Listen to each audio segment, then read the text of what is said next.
Really don't give a F about fights. It's for fanboys. Do what I do, make money, and get the F out. If I didn't know any better, I'd think that that quote was from someone who hated fighting. It comes from none other than the fantastic Anthony Fluffy Hernandez, who's taking on Sean Strickland. Also had an interview where he said sort of a similar thing. At the end of the day, it's all bull. This whole sport, don't find happiness. At the end of the day, it doesn't define who I am now. A lot of quotes from two different interviews. One from Brett Okamoto with ESPN, who sat down with Strickland, and the other from the Ariel Helwani show, who interviewed Fluffy Hernandez. I'm very excited for this fight. I think stylistically it could be a lot of fun. Gotta curb your expectations when you say that, because every time you think a fight is gonna be a banger, which is what I think is gonna happen, a lot of times you get a super stinker. But I'm looking forward. Anthony Hernandez on a 8-fight streak, hasn't lost in a while, has 2 defeats on his record, 1 no contest, which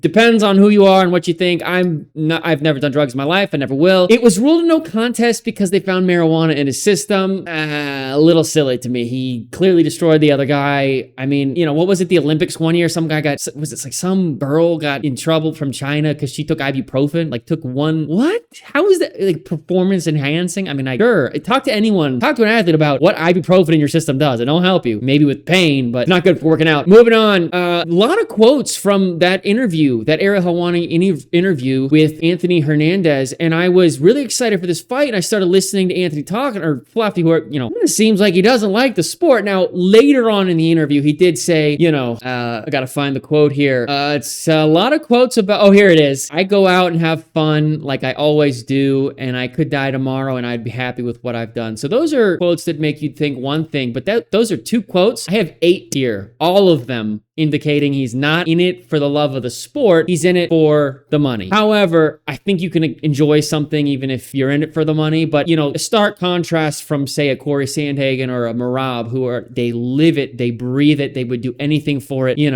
Trying to go MIA and never hear from anybody. He wants to be left alone and live life, wants to get this ranch, ride dirt bikes, and not be effed with. And to a lot of us, that probably, that's very appealing, to get a life where you can get away from people. Sounds like he's pretty fed up and just kind of wants to live a quiet life, which I can definitely respect. Came from a farm out in the middle of nowhere, wants to go back. But a lot of quotes, a very different tone than I'd not seen very much about him. And so I watched this interview, and the first 5 minutes, you're like, this guy is in it. I mean, he literally explicitly said 4, 5, 6 times, I'm in it for the money. I don't watch the fights. I don't study for the fights. I let my coaches do all that. I just show up and have fun. Similar tone with Strickland. Strickland even more so. I don't know Fluffy that well. I haven't seen too much about him. But Strickland, I've seen a lot more. Big fan of, love the rants. I have a lot of similar values. Maybe not some of the crazier stuff, but very sad or different tone that you would normally see out of a Strickland. You've seen the videos of him riding in his car, ranting. He does it usually with a smile on his face, whether he's calling someone a queer in Australia, whether he's in his car complaining about women, whatever it is. He's usually kind of upbeat. He has that kind of smile that he has. In this interview, he's not smiling at all. Maybe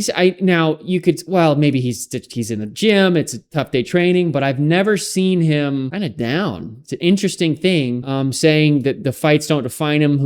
I think he's seeing a lot of the shallowness of the sport now. He mentioned the blue check mark on Instagram, and the UFC belt and the title, and these things are just kind of, he's realizing they don't mean anything, or they don't mean what they thought he did. Again, similar quote, I love fighting, it's in my blood. So he's still in it. I think he still finds value in it, but he doesn't like the whole gamification of having to do the media, having to go through all the rules and regulations, having to, cut weight, doing the sport, to be quite frank, because he said he loves the gym. He loves training. But an interesting tone from 2 guys who are apparently going to go to war and, try and kill each other. Different than what I expected. And I think it's going to be a great fight. From what I've seen, I'm a big fan of the styles and how it should shake out to be a fun night. We'll see what happens. Just wanted to get on and rant. I've never seen it before. I've never seen 2 guys go, don't like this for the reasons that you might think. You see some of the biggest stars. think Conor McGregor, you've seen interviews, you've seen social media that he puts out. He's like obsessed with it.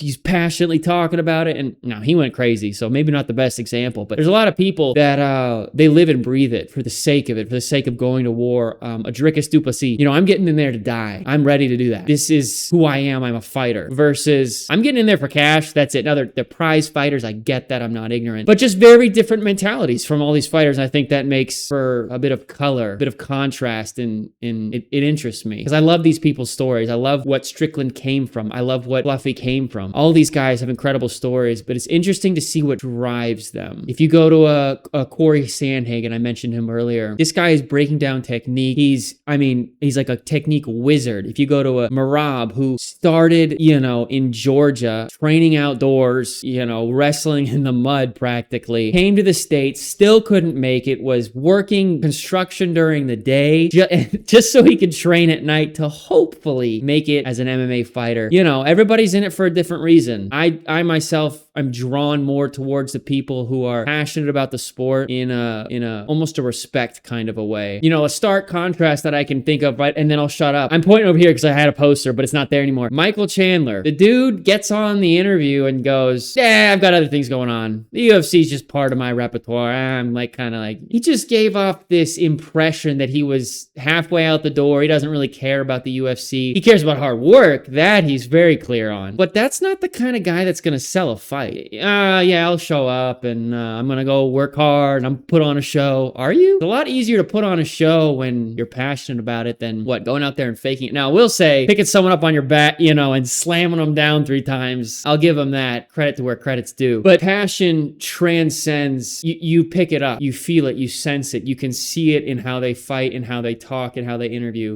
Take a Yuri Prochazka, when you see videos of him training in a waterfall and punching bamboo and he's like, this is, my life and I spent 3 days in the dark or whatever he did. And literally crazy things to clear his mind and meditating the night before the fight. These are the things that sell a fight for me. I'll shut up. If you like MMA documentaries where I don't rant as much and I'm more succinct, Owen Lee Productions, I put a lot of effort into those. This channel, I'm just passionate about this sport. And so I cover kind of things that are relevant to, they're fighting this weekend. We'll see you soon.